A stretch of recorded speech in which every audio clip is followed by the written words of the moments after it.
बिस्मिल्लाहिर्रहमानिर्रहीम।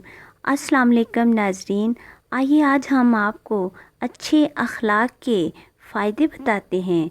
हजूर सल्लल्लाहु अलैहि वसल्लम का महबूब तरीन शख़्स बेहतरीन इखलाक वाला है।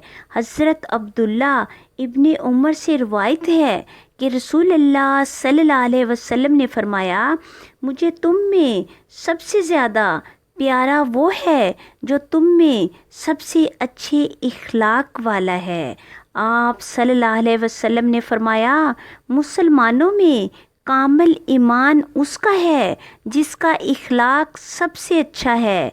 गोया ईमान का कमाल हुस्ने इखलाक में है। आप सल्लल्लाहु अलैहि वसल्लम ने फरमाया, अल्लाह ताला की तरफ से इंसानों को जो चीज़ें अता हुई हैं उनमें सबसे बेहतर अच्छा इखलाक है। अल्लाह के बंदों में अल्लाह का सबसे ज़्यादा महबूब वो है जिसका इखलाक सबसे अच्छा है। आप सल्लल्लाहु अलैहि वसल्लम ने फरमाया, मैं इसलिए भेजा गया हूँ कि इखलाक़े हुस्ना की तकमील करूँ।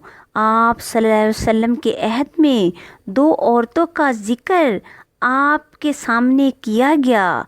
एक बड़ी इबादत गुजार थी लेकिन बद इखलाक थी। दूसरी सिर्फ फ़र्ज़ इबादत अदा करती थी लेकिन खुश खलक थी। पहली औरत के बारे में आप सल्लल्लाहु अलैहि वसल्लम ने फरमाया कि वो अपनी बद अखलाकी की वजह से सज़ा भुगतेगी, और दूसरी औरत के बारे में आप सल्लल्लाहु अलैहि वसल्लम ने फरमाया कि वो अच्छे इखलाक की वजह से जनती है। नाज़रीन, अगर आपको मेरी ये वीडियो पसंद आए तो वीडियो को लाइक करें, कमेंट करें और अपने दोस्तों के साथ शेयर करें और मेरे चैनल को सब्सक्राइब करें। शुक्रिया।